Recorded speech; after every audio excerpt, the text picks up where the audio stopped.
Espace TV, le 22h.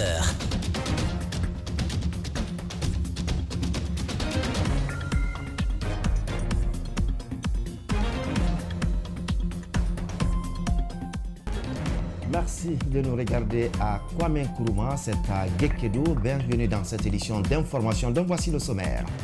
Mobilisation des ressources municipales, la commune de Dixine adopte son budget pour l'exercice 2022.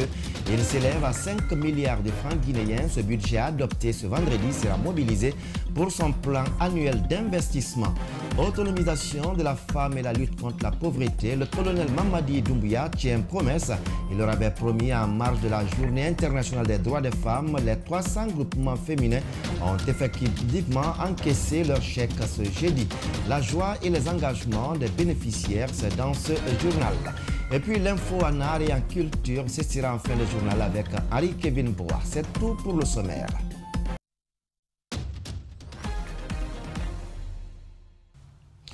Bonsoir et bienvenue. 5 milliards de francs guinéens, c'est le budget prévisionnel de la mairie de Dixine pour l'exercice 2022. C'est du moins ce qui ressort de la session budgétaire tenue ce vendredi. Un budget que la municipalité compte mobiliser pour le financement de son plan annuel d'investissement. Idrissa Bari et Abdoulaye Kamara. D'entrée, le premier responsable de l'exécutif communal de Dixine a dressé une liste de constats liés au faible taux de mobilisation des recettes pour l'année 2021. Parmi ces constats, la non-objectivité de certaines prévisions budgétaires, mais aussi le non-respect des engagements de l'État dans la dotation des communes en fonds à travers l'AFICON. En se basant sur ces ressources internes, le budget de la mairie de Dixine pour l'année 2022 s'élève à plus de 5 milliards de francs guinéens. Si par hasard ou par chance nous avons des subventions qui nous arrivent, rien ne nous empêchera d'organiser une session extraordinaire pour incorporer l'additif. Ce budget sera essentiellement consacré au secteur de l'assainissement, de l'éducation, mais aussi à l'insertion des jeunes, conformément au plan annuel d'investissement de la commune. On a des projets de développement de construction, par exemple, d'un collège-lycée au niveau de la zone de Rafia. On a des maisons de jeunes, notamment de Dixine Port, à rénover. Présent à cette session, le représentant du gouvernorat de la ville de Conakry s'est réjoui de l'atmosphère qui a caractérisé les débats. Pour pouvoir faire une mobilisation de recettes, il faut travailler avec tous ceux qui vont composer ces groupes de travail et en même temps en faisant participer activement les conseillers. Satene Diallo est conseiller chargé des questions d'éducation. Il invite les nouvelles autorités à dégeler les comptes des collectivités afin de poursuivre les projets de développement communautaire. Si on pouvait nous aider par rapport au dégel de ces comptes, ce serait vraiment salutaire pour le fonctionnement. Et puis, interpeller Madame la gouverneure exceptionnellement pour vraiment la rétrocession de certains marchés qui sont à l'actif de Dixine, qui est presque la commune la plus pauvre en matière de marché. Autre actualité, cela fait justement 24 heures que le président de la transition a suspendu les opérations de déguerpissement sur toute l'étendue du territoire national. L'annonce a été faite ce jeudi dans un communiqué lu sur les médias d'État. Mais pendant ce temps, de nombreux citoyens de la capitale et de l'intérieur du pays, dont les bâtiments ont été démolis, sont dans l'impasse totale. C'est le cas de quelques habitations situées aux alentours du camp Alpha Diallo de Yimbaya, dans la commune de Matoto. Aminata Massiré Bangoura et Ibrahima Sori Kamara ont rencontré certains sujets. Comme vous pouvez le voir sur ces images, de nombreuses habitations situées aux alentours du camp Alpha Yaya Diallo sont victimes de déguerpissement. Des maisons démolies dans la journée de ce jeudi et le soir, le chef de l'État suspend les opérations dans tout le pays. Pour les sinistrés, le mal a été déjà fait. La décision du président à leurs yeux n'a aucune importance. Des habitations coupées ou complètement détruites sous le regard impuissant des propriétaires qui y vivaient depuis de nombreuses années. L'indignation est profonde et saisissante. Ils doivent nous avertir pour qu'on puisse prendre des dispositions. Nous avons durement travaillé sur ces maisons. Est-ce que c'est normal de venir chez quelqu'un sans préavis et détruire ses biens de cette façon? L'autre souci majeur de ces sinistrés, ce sont les eaux de ruissellement en cette période de grande pluie. Ils sont abandonnés à la Belle Étoile et ne savent plus à quel sens se vouer. Tous nos effets sont abandonnés à la Belle Étoile.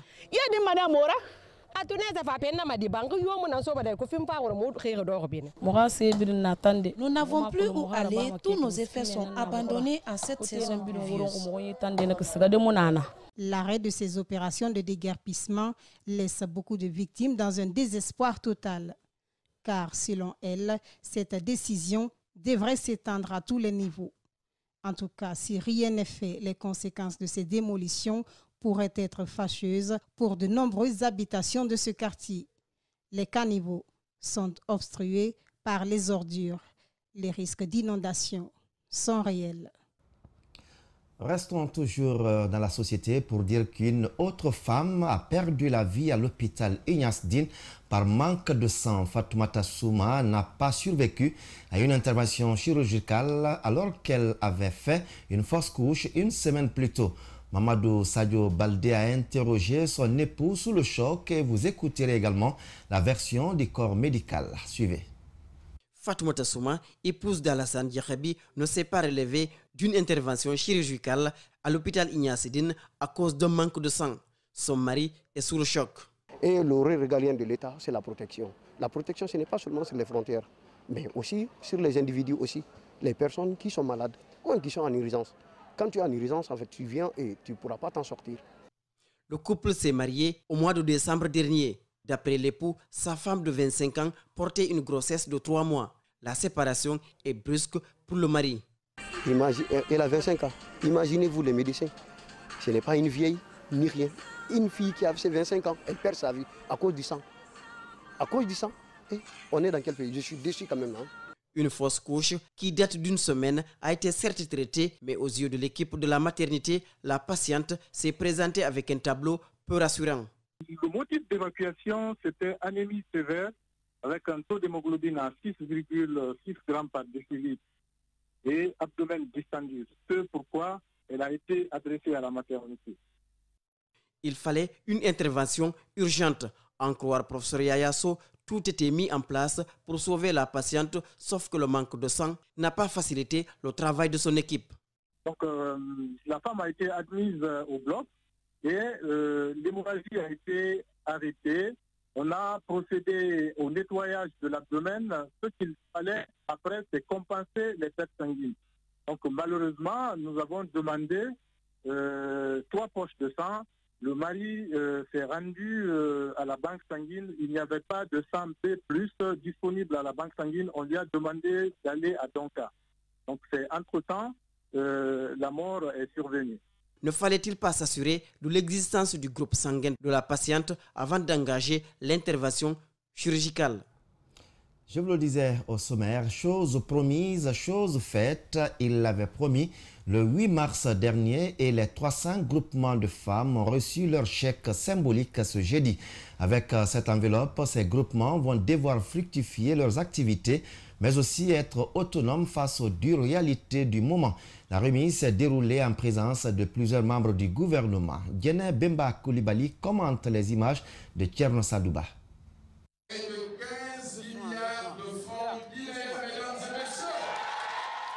Cette remise symbolique matérialise la volonté politique du président de la transition à rendre effective et durable l'autonomisation des femmes. Le Premier ministre, chef du gouvernement, a invité les bénéficiaires à la gestion judicieuse de ces fonds.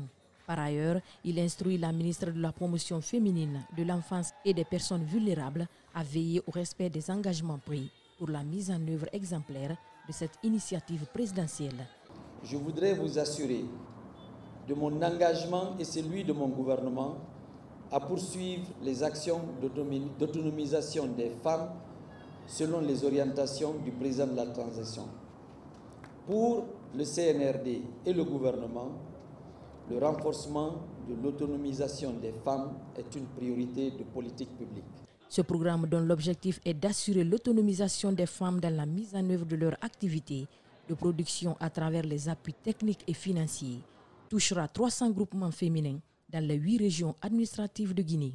La ministre de la Promotion féminine, de l'enfance et des personnes vulnérables a mis l'occasion à profit pour lancer une invite aux femmes bénéficiaires. Je saisis cette opportunité pour vous inviter à une gestion efficiente de ce fonds, ce qui, à terme, contribuera de façon plus significative à l'amélioration de vos conditions de vie. 15 milliards seront repartis entre ces 300 groupements féminins et 6 chèques symboliques ont été aussi remis à certaines associations. Je veux parler de l'association des femmes handicapées, je veux parler du groupement des femmes des îles de Lors, je veux parler de l'association des femmes dont les maris ont été victimes de crash. Très touchée par cet acte symbolique du président de la transition, l'une des bénéficiaires promet d'en faire bon usage. Je profite de l'occasion pour le remercier également de tout ce qu'il a fait pour les personnes handicapées. Rendre ces femmes autonomes afin de minimiser la pauvreté dans les foyers est une priorité du président de la transition. Autre actualité, le patronat guinéen unifié lance ses activités sous l'appellation de CGEGI, entendez Confédération Générale des Entreprises de Guinée. C'est le Premier ministre qui a présidé la cérémonie, Ansoine Kaba Guiter, porté à la tête de cette confédération, tout comme les membres du gouvernement, se félicitent du dénouement d'une crise qui a longtemps déchiré le patronat guinéen. Mamadou Sadio Baldé, explication. Le nouveau président de la nouvelle structure patronale de Guinée reconnaît le retard, accusé et les conséquences de la division entre les acteurs de l'économie du pays. Pour un environnement sain des affaires, il exhorte les autorités. Donnez-nous, s'il vous plaît, le cadre institutionnel, légal, réglementaire adéquat pour l'épanouissement du secteur privé et nous vous donnerons beaucoup plus de richesses pour vous aider à réaliser tous vos programmes relatifs aux infrastructures, à l'agriculture, aux mines, à l'éducation, à la formation professionnelle et au social pour le bonheur de nos populations. En gelant le dialogue public-privé, la Guinée a connu énormément de retard. Sans un dialogue entre l'État et le secteur privé, nous n'arriverons pas à mettre en place un environnement assaini, favorable aux affaires et à l'investissement, à une production de qualité et à la promotion de l'emploi, admet le ministre du Commerce. Cette nouvelle équipe doit être accompagnée, dit-il. J'invite tous les entrepreneurs de Guinée à accompagner l'actuelle équipe dirigeante, à cultiver cet engagement et à travailler à cette unité qui vous attend pénaliser ainsi que nos populations. Le Premier ministre fait sienne de toutes les démarches menées pour unifier le secteur privé, l'accompagnement des partenaires, l'engagement de tout le secteur privé, plus la volonté de l'État à créer une richesse à l'ensemble de la population devrait faciliter l'exécution des programmes en cours. Le nouvel état d'esprit que vous affichez est un signe positif du processus de refondation de notre pays. La Confédération guinéenne des entreprises s'engage à identifier les mécanismes les plus appropriés pour le financement des PME et PMU, tout en favorisant l'accès au marché public, à la sous-traitance pour les entreprises locales. Atelier de validation ce vendredi du programme cadre de la culture en République de Guinée. L'objectif est de promouvoir la culture dans le pays. C'est une initiative du département de la culture avec l'appui du programme des Nations Unies pour le développement. Rosaline Goto-Monemo, Ibrahim Assouma. Ce document constituera un outil de référence de pilotage de la politique culturelle de la République de Guinée. Le secteur serait caractérisé par l'amateurisme de certains acteurs selon le constat fait par le consultant sur le terrain. Et on sent que chaque région naturelle a ses spécificités et toutes les cultures sont tout aussi foisonnantes. Au niveau, je vais dire, des artistes, des créateurs, il y a un grand intérêt, il y a un foisonnement culturel, il y a de la créativité. Maintenant, il faut que tout cela rentre dans un circuit économique. Ce programme cadre est une activité qui figure dans le plan de travail annuel du ministère de tutelle. L'objectif est de créer les conditions pour la valorisation économique, sociale, durable des arts de la culture et du patrimoine en Guinée. Au-delà de toute la considération que nous avons tous de la culture, nous voulons donner une orientation permettant de saisir l'opportunité des chaînes de valeur existantes au sein de la culture pour en faire de véritables opportunités d'emploi. Donc pour créer des emplois, créer des revenus et créer de la richesse pour que la culture devienne aussi un secteur contributif à la croissance économique de notre pays. Le document a touché les préoccupations de toutes les composantes du secteur de la culture. Pour le développement des arts, de la culture et du patrimoine en Guinée, ces stylistes sollicitent des formations de renforcement des capacités des acteurs. Actuellement, il y a des gens qui n'ont pas eu la chance d'aller à l'école, qui pratiquent le métier, mais qui ne sont pas professionnels. Renforcer les capacités de ces personnes-là parce que ce sont des gens qui sont en train d'impacter positivement à l'économie. Le PNUD est le partenaire technique et financier de ce projet. Les fêtières, les directions techniques et des personnes ressources du secteur de la culture ont contribué à son élaboration. Comment valoriser le tourisme, la culture et la gastronomie du pays? C'est l'objectif que s'est fixé le centre d'expo, de réseautage et de coaching. Les responsables de cette structure ont annoncé ce vendredi les couleurs de la première édition du Festival des Îles de Los. L'événement, qui a pour thème tourisme et culture, vecteur économique à promouvoir, se tiendra à la plage de Soro dans la commune urbaine de Kassa. Le compte-rendu est signé Justin Leno, Meshak Sondakuruma. Au Centre de recherche et de formation en infectiologie de Guinée, nous assistons à une visite guidée de l'espace de santé. Puis, place à la signature d'une convention entre les acteurs français et guinéens de la santé relative à la création d'une plateforme de recherche internationale en santé globale.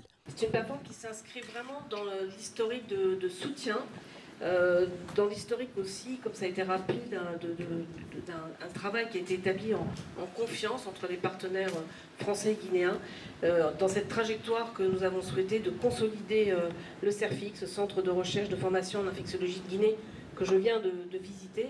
Cette plateforme dénommée PRISM est un outil important dans l'anticipation et la gestion des épidémies et autres problèmes de santé en Guinée. Que la collaboration entre l'IRD, l'INSERM, l'ANRSME et la Guinée s'étendent à long terme sur les autres enjeux de santé publique, notamment les maladies non transmissibles qui sont le diabète et l'hypertension. La PRISM a également pour objectif de développer des projets de recherche, renforcer la formation à la recherche clinique et les capacités humaines, techniques et scientifiques. Depuis plusieurs années, nous sommes en proie à des épidémies. Donc la plateforme permettra de focaliser ou d'orienter des compétences internationales de haut niveau, notamment celles de l'ANRS, de l'INSERM et de l'IRD de la France autour de la Guinée et en particulier autour du CERFIC et de la Faculté des sciences et techniques de la santé. Grâce à la signature de cette convention, les capacités du Centre de recherche et de formation en infectiologie de Guinée pourraient être renforcées. Voilà, vous avez compris, c'était plutôt la signature de l'accord entre les acteurs de santé de la Guinée et ceux français. Nous reviendrons sur l'autre élément dans nos prochaines éditions d'information. À présent, clôture ce jeudi de 3 jours de formation et de validation de la plateforme de soumission des protocoles de recherche. Il est organisé par le Comité national d'éthique pour la recherche en santé CNRS avec l'appui technique et financier de la GIZ, une institution de la coopération allemande au développement. Djenab Bangoura. Cette formation d'orientation et de validation de la plateforme de soumission de protocoles de recherche a regroupé une vingtaine de participants. Ils sont composés des membres du Comité national d'éthique pour la recherche en santé, les chercheurs du domaine de la santé et les partenaires techniques et financiers. L'objectif est de former ces différentes parties prenantes à l'utilisation de la plateforme. 3 jours d'échange nous ont permis de nous familiariser avec la plateforme. Nous avons passé toutes les fonctionnalités de la plateforme en revue. Nous avons apporté les corrections qui s'imposent et maintenant nous allons commencer à mettre en pratique ce qui a été appris pendant ces 3 jours. Et la plateforme Nous continuons à y travailler pour que dans les mois à venir, elle soit fonctionnelle et à la portée des chercheurs qui vont soumettre à partir de cette plateforme. Le CNRS a pour mission de veiller à la qualité scientifique et éthique de la recherche conduite en République de Guinée. La digitalisation de cette nouvelle plateforme fait des heureux. Elle sera effective le mois de septembre prochain. Pour la réussite de cette plateforme, de notre côté, c'est de voir un peu comment mobiliser les fonds auprès des différents partenaires et pour que cette plateforme soit effective. La GIZ, partenaire technique et financier de ce projet, compte multiplier les actions en vue de pérenniser le programme. Avec d'autres activités de recherche que nous appuyons, telles que la formation des cadres de districts sanitaires, et nous pensons qu'au lieu qu'ils ne se déplacent de l'intérieur du pays vers Conakry pour soumettre des protocoles, ils le feront dorénavant en ligne. Ce serait très facile. La GIZ Guinée a à cet effet remis 10 ordinateurs au comité d'éthique pour la recherche en santé afin de faciliter leur travail. L'ONG Destin en main était face à la presse jeudi dans le cadre du monitoring de la situation des droits de l'homme dans l'espace civique. S'inspirant des expériences des autres institutions guinéennes travaillant sur les droits de l'homme en Guinée, l'ONG entend tirer profit des questions soulevées par la presse nationale et internationale et les contributions des personnes ressources. Mohamed Valek Touré, Aboubakar Din Kamara, compte rendu. Le monitoring des droits de l'homme de l'espace civique guinéen s'est déroulé du 1er janvier au 31 décembre dernier. Exécuté par l'ONG Destin en main, elle a permis de recueillir, analyser et documenter les cas de violence des droits humains sur l'ensemble du territoire national. Après la formation, nous avons déployé ces moniteurs dans les 33 préfectures, avec les difficultés qu'on a rencontrées sur le terrain, parce que vous savez, les questions de droits de l'homme sont des questions un peu taboues en République de Guinée et c'est des questions sensibles. Et nous avons pu avoir que 29 moniteurs sur les 43 formés. Le suivi de la situation des droits de l'homme est un mécanisme qui implique une démarche de documentation des violations et des pratiques en matière de droits de l'homme. La Guinée, comme beaucoup de pays, aujourd'hui se trouve dans une situation où l'espace civique est en train d'être menacé par des restrictions par les pouvoirs publics. La liberté de manifestation, la liberté d'expression, la liberté de réunion, le principe de participation. Voilà beaucoup de libertés ces 10 dernières années qui ont été complètement laminées par les différents pouvoirs. Constatant la détérioration continue des conditions de vie des populations, l'acuité des inégalités de toutes sortes et la dégradation de l'environnement, l'ONG Destin en main s'est fixé un nouvel objectif de se positionner davantage pour un épanouissement de l'organisation en vue de promouvoir le bien-être des populations. Quand même qu'il faut saluer les premières actions qui ont été posées en libérant tous les prisonniers politiques de Alpha Condé et suite par rapport aux manifestations politiques. Le projet a consisté à la préparation des rapports mensuels incluant des informations et données impliquant 29 points focaux déployés sur l'ensemble du territoire national.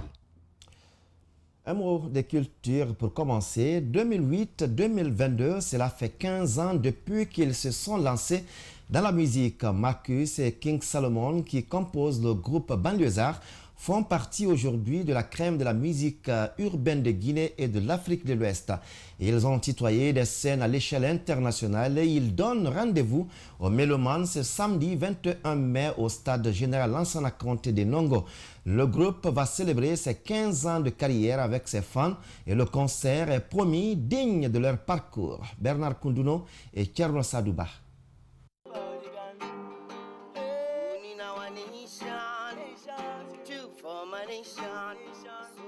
Il y a 15 ans, Marcus et King Salomon cherchaient leur voie dans le jardin botanique de la Camayenne, niché en plein cœur de la capitale Conakry.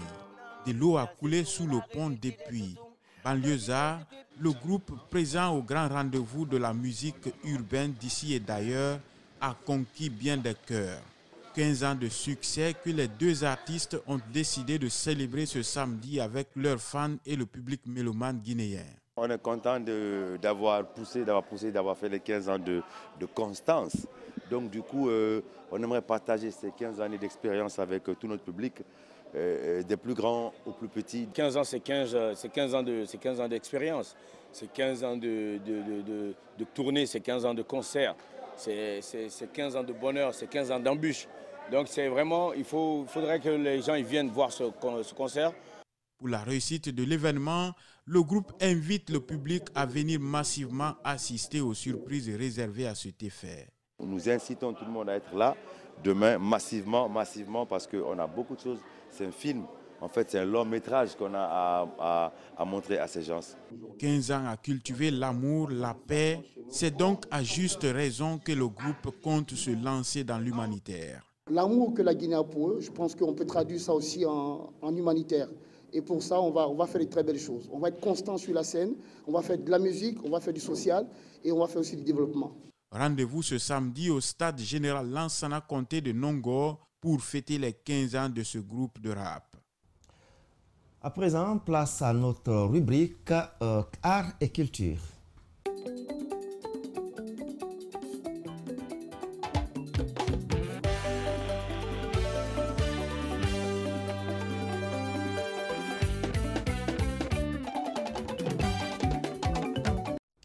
Sur ce plateau, Harry Kevin Boa, bonsoir. Bonsoir Damouka. Merci encore cette nuit pour l'Infoculture. Vous le dites, sur le concert de l'Association des artistes engagés pour l'humanitaire. Vous le dites, au nombre de 50, ils ont tenu le pari avec Eli Kamano et c'est dit prêt et rassure le docteur Ali Tolno également qui précise que le bien fondé du projet et les acteurs sont reconnaissants vis-à-vis des autorités et au public qui a effectué le grand déplacement. Oui, pour ceux qui n'y étaient pas, en tout cas, c'était un concert époustouflant à la couleur de la République dans un cadre merveilleux comme le chapiteau. En tout cas, le public a eu plein les yeux hier, sauf que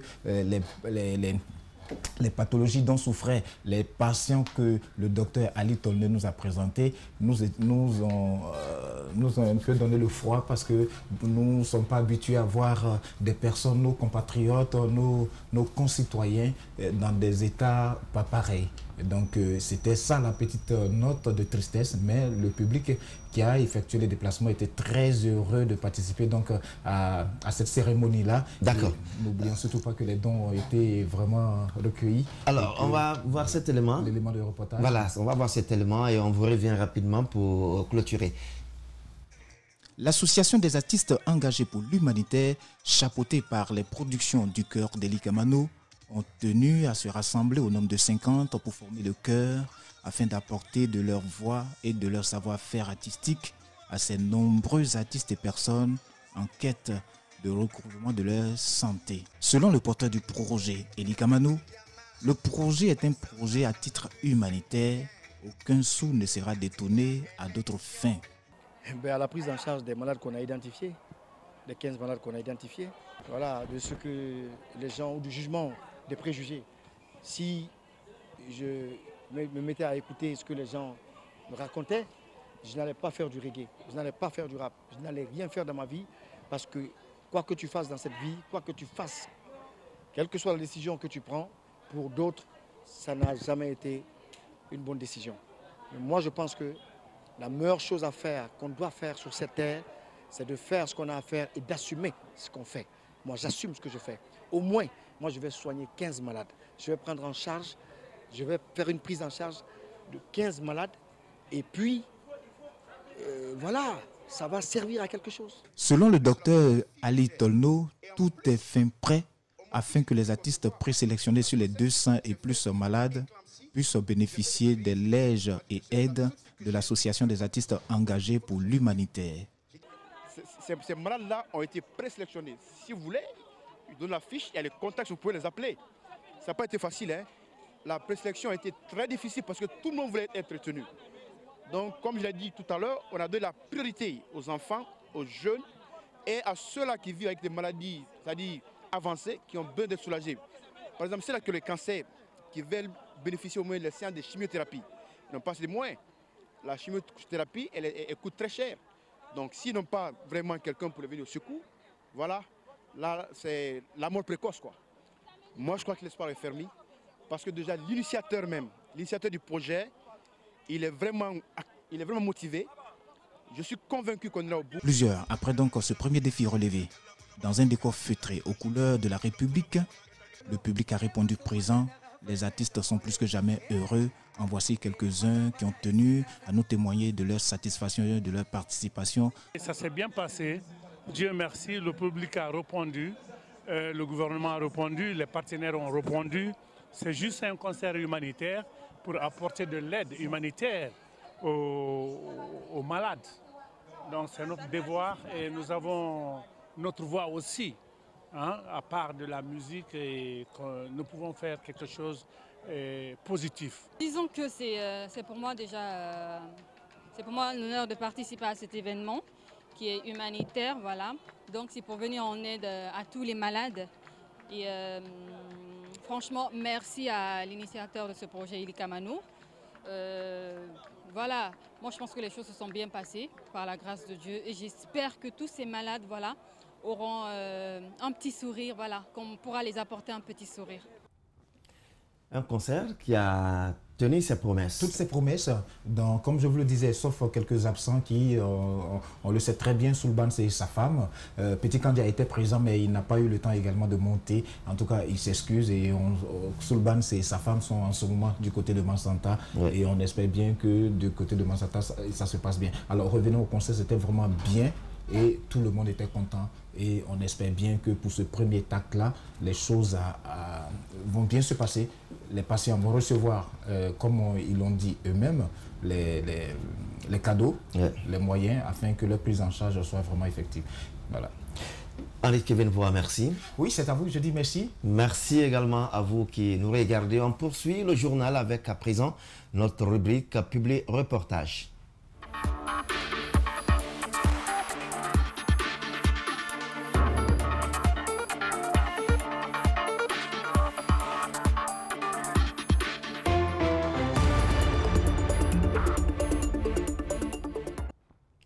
En rubrique Public Reportage, on commence à Kindia. Après celle de 2019, l'École nationale de la santé de Kindia vient encore de bénéficier d'une seconde étoile d'or.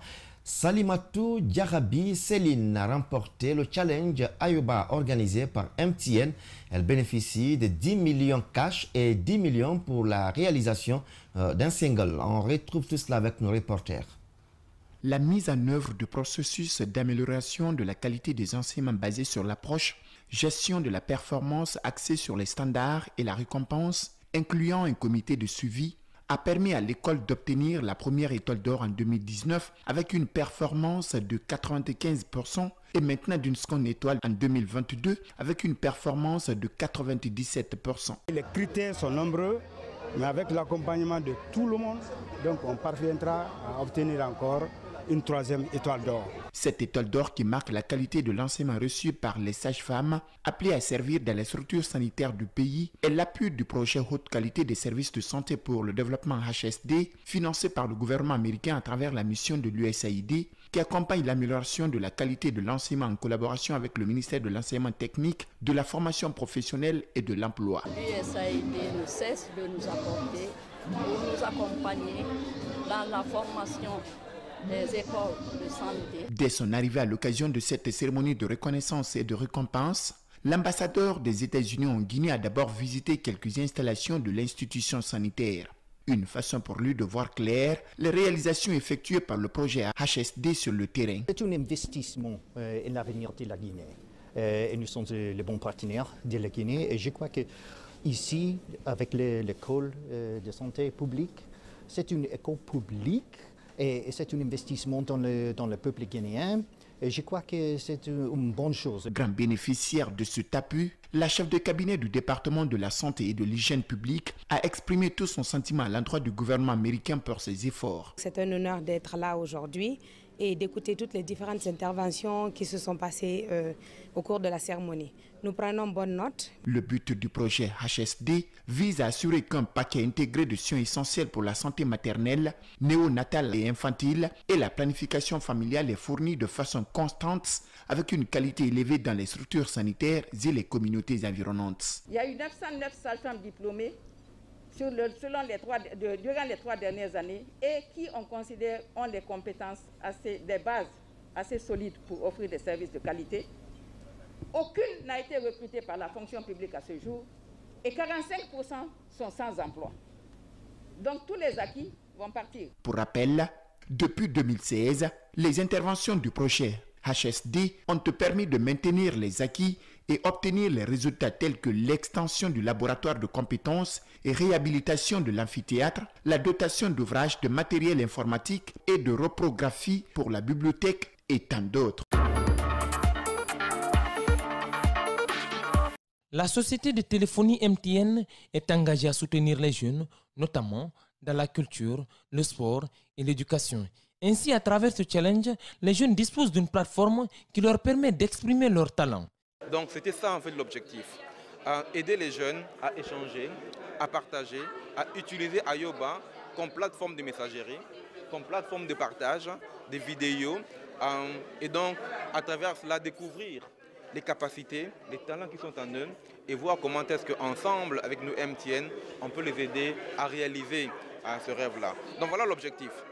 MTN a eu 10 gagnants avec Ayoba Challenge. Le premier prix est de 20 millions de francs guinéens, dont 10 millions cash et 10 millions pour la réalisation du single de la gagnante.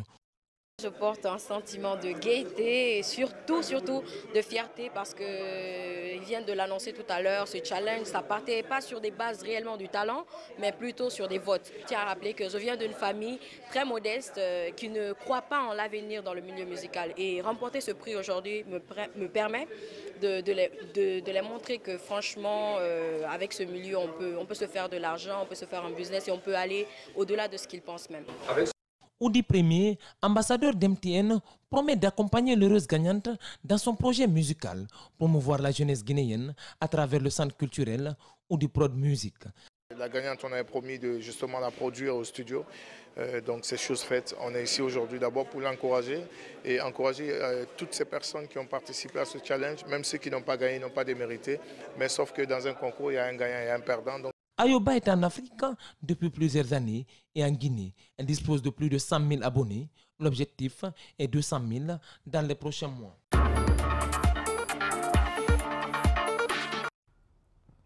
Avant de nous quitter, cette info de dernière minute, on va vous la lire en bref. Le Comité national du Rassemblement pour le développement CNRD a annoncé ce vendredi 20 mai avoir autorisé l'ancien président Alpha Condé à se rendre à l'étranger pour ses soins médicaux. Le Comité national du Rassemblement pour le développement tient à informer le peuple de Guinée que le professeur Alpha Condé se rend à l'étranger pour des rendez-vous médicaux. C'est bien la colonelle Aminata Diallo qui l'a annoncé. Elle n'a cependant pas précisé le lieu de destination et la date de départ du professeur Alpha Condé. La porte-parole du CNRD assure que cette décision s'inscrit non seulement dans le respect de la dignité et de l'intégrité de l'ancien président de la République, valeurs auxquelles le CNRD et son président, son Excellence, colonel Mamadi Doumbouya, président de la transition, ont souscrit depuis le 5 septembre 2021, mais aussi pour des raisons humanitaires. La junte assure que la prise de cette décision a été faite dans la parfaite conformité aux dispositions procédurales d'ordre judiciaire. Voilà, mesdames et messieurs, comment on se quitte compte de cette édition d'information. Merci à tous de l'avoir suivi.